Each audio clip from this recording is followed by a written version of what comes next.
दो चरों का रैखिक समीकरण।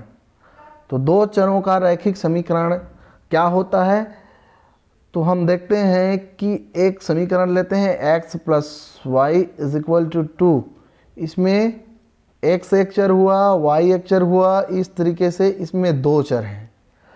रैखिक समीकरण कहने का मतलब है यदि हम x और y के मान ज्ञात करें और उसको एक ग्राफ पेपर में दर्शाएं तो हमको एक रेखा प्राप्त होगी। उसी को कहा गया है रैखिक समीकरण या फिर लीनियर इक्वेशन के नाम से जाना जाता है। जैसे हमने पढ़ा है वर्ग समीकरण में एक चर होता था x square plus 2x plus 2 is equal to 0। इसको द्विघात समीकरण भी कहते हैं। तो इसमें एक चर है केवल x। आप तुलना करना, ये हमारा हो गया वर्ग समीकरण एक चर वाला, अर्थात इसमें कितने चर हैं? एक चर है। कितने चर हैं? एक चर। और इसमें कितने हैं? दो चर। तो हम आज पढ़ेंगे दो चरों का रैखिक समीकरण। इसको याद रखना, इसमें दो चर मिलेंगे, दो वेरिएबल मिलेंगे, इसलिए इसको दो चरों का रैखिक समीकरण कहा गया है। जबकि वर्ग समीकरण में एक चर होते हैं, x square plus 2x plus 2। इस प्रकार का जो भी समीकरण है इसमें केवल x है, इसलिए इसको एक चर का समीकरण कहा गया है। आगे देखें समीकरण बनाना।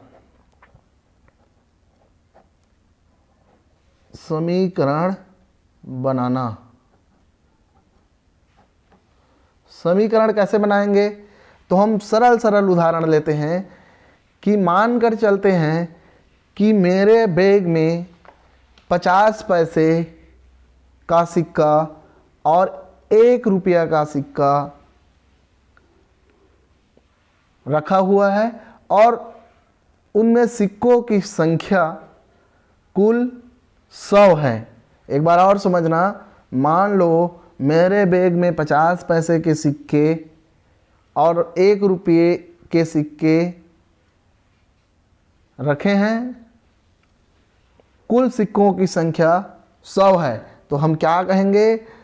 50 पैसे के सिक्के को हमने x माने और 1 रुपये के सिक्के को हम y माने और कुल सिक्कों की संख्या 100। इस तरीके से हम समीकरण बना सकते हैं। आगे देखते हैं, ये एक उदाहरण हो गया। दूसरा उदाहरण हम ले सकते हैं कि कुछ हिरण और कुछ सारस पक्षियों के पैरों की संख्या 180 है। कुछ हिरण और कुछ सारस पक्षी के पैरों की संख्या 180 है। तो कहने का मतलब क्या है? की संख्या को हम x माने और पक्षी की संख्या को हम y माने। हम जानते हैं हिरण में 4 पैर होते हैं, इसलिए 4 × x हुआ, और जानते हैं पक्षी में होते हैं इसलिए 2 × y हुआ। अतः इसको हम समीकरण के रूप में दर्शाएंगे, पैरों की संख्या निकालेंगे तो कुल पैरों की संख्या क्या हो जाएगी? 4x धन 2y बराबर 180। इस तरीके से हम समीकरण बना सकते हैं। एक सरल सा एग्जाम्पल लेते हैं। युगपत समीकरण से एक उदाहरण लेते हैं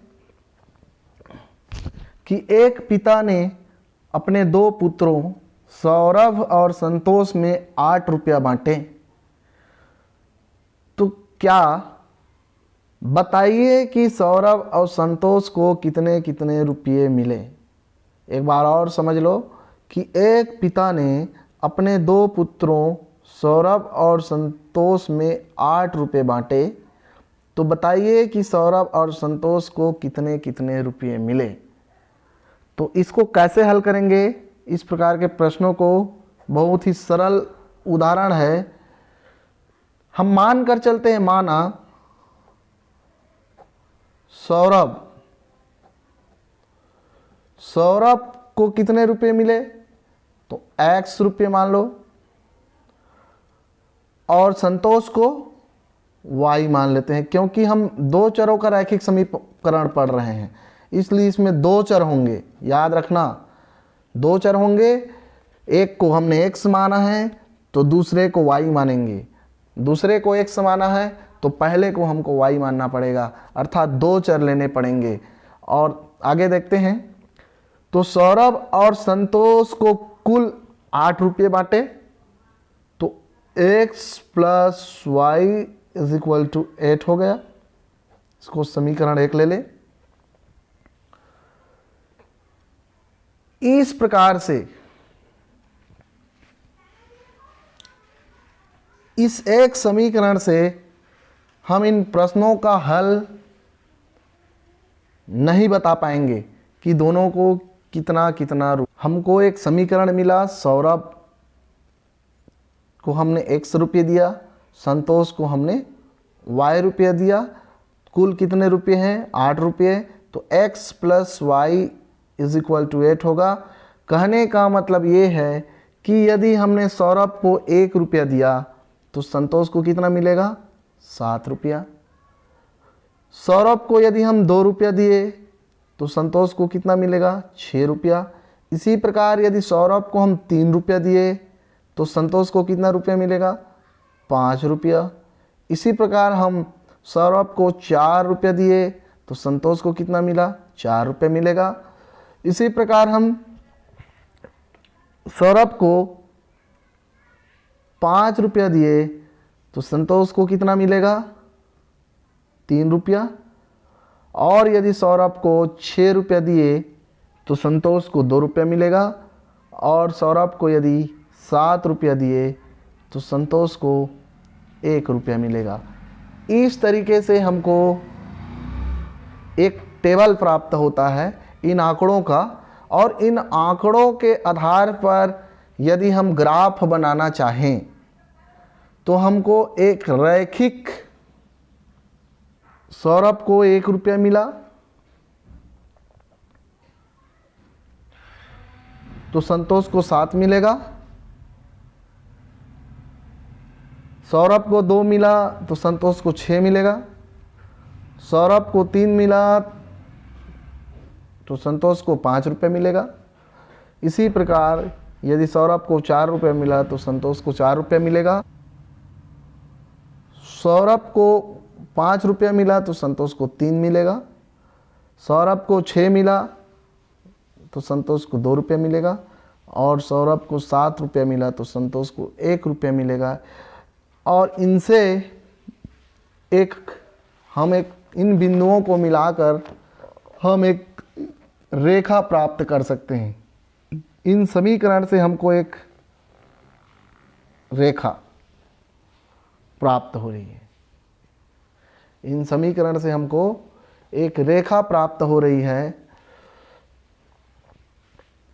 और संतोष के वैल्यू को हमने इस ग्राफ में दर्शाया है। जैसे सौरभ को 1 मिला तो संतोष को 7 मिला, सौरभ को 2 मिला तो संतोष को 6 मिला, सौरभ को 3 मिला तो संतोष को 5 मिला, सौरभ को 4 मिला तो संतोष को भी 4 मिला है, सौरभ को 5 रुपया मिला तो संतोष को 3 रुपया मिला।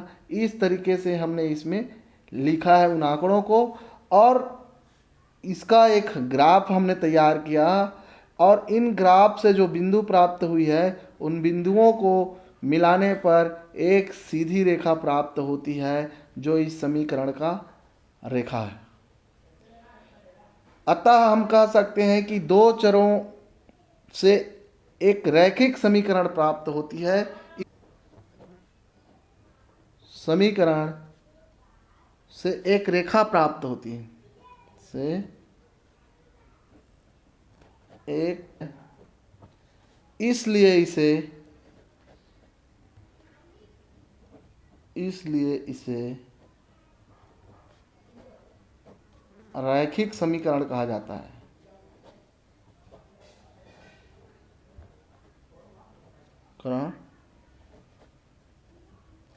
कहा जाता है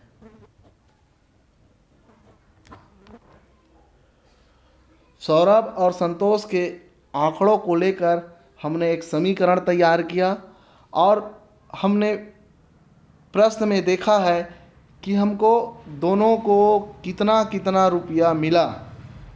अभी तक हमने ये नहीं बता पाया, अर्थात इस समीकरण का हल हमको अभी प्राप्त नहीं हुआ है।